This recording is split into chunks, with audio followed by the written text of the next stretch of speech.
So I bought this straight key, a Putikeeg straight key, a really nice key. I like it.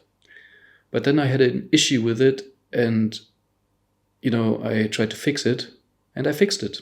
And then I thought, well, maybe you have this problem as well and need some advice. So here's my advice. Hi, I'm Peter. My call sign is Delta Alpha 2, Delta India Tango, Da Tudit. And I live in Germany. This is my first video on the channel, so thanks for watching. First of all, let's have a quick look at the key. So this is the key.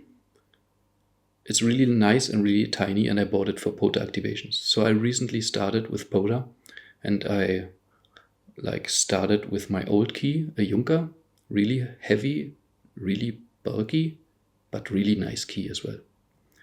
But this is really heavy, and I started to think I probably need something more portable if I want to enjoy this really, more and more. So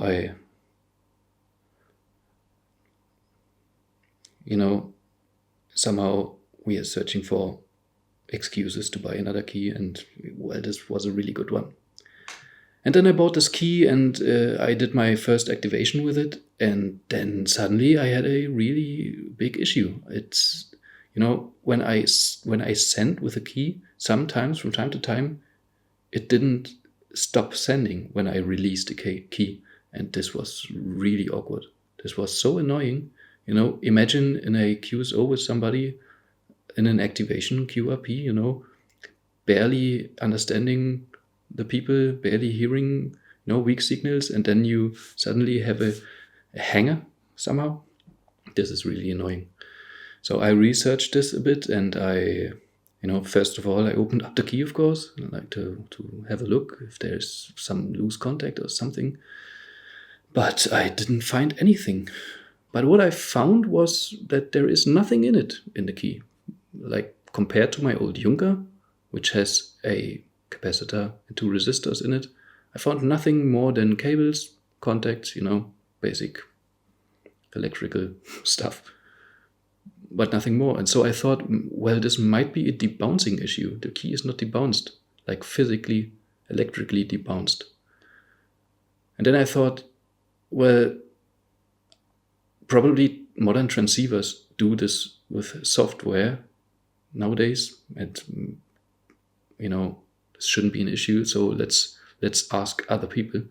And I had discussions on a Discord server from hamradio crash course, and they said, yeah, your gap is too small, and your settings are too tight. And I had this issue and was too tight. And I said, no, it was a debouncing issue, I bet.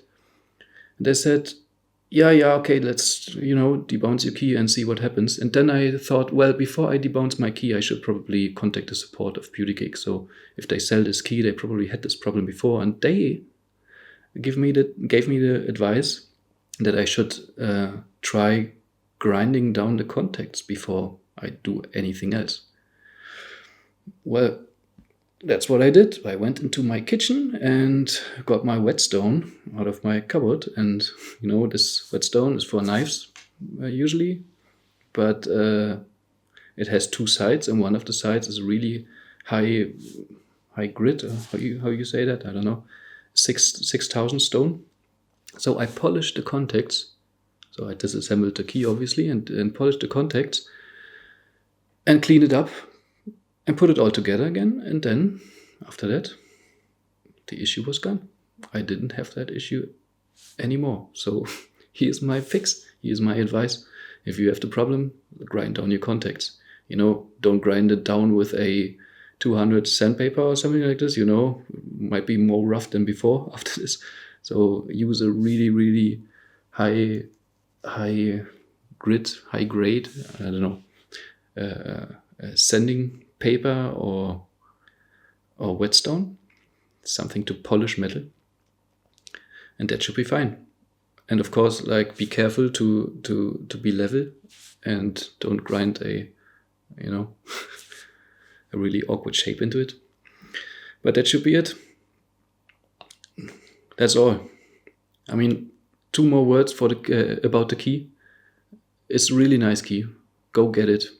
Go get this one if you want a portable straight key. Maybe don't get the smaller one because it seems a bit too small for me, like from the pictures, and I don't really like the spring. So this Putikeeg key here has a magnetic spring, and this is really nice and allows really precise setup and a really tight gap, and I really like it. So the overall feel and look and like how it handles is so nice. It's not too heavy, it's not a at-home desktop key. Like I use it at home as well, but it's probably a bit too light for you or for some of you. But for portable use, it's really nice. It's a bit louder than my other key. My Junker is really, really silent. So have a listen. It's a bit louder.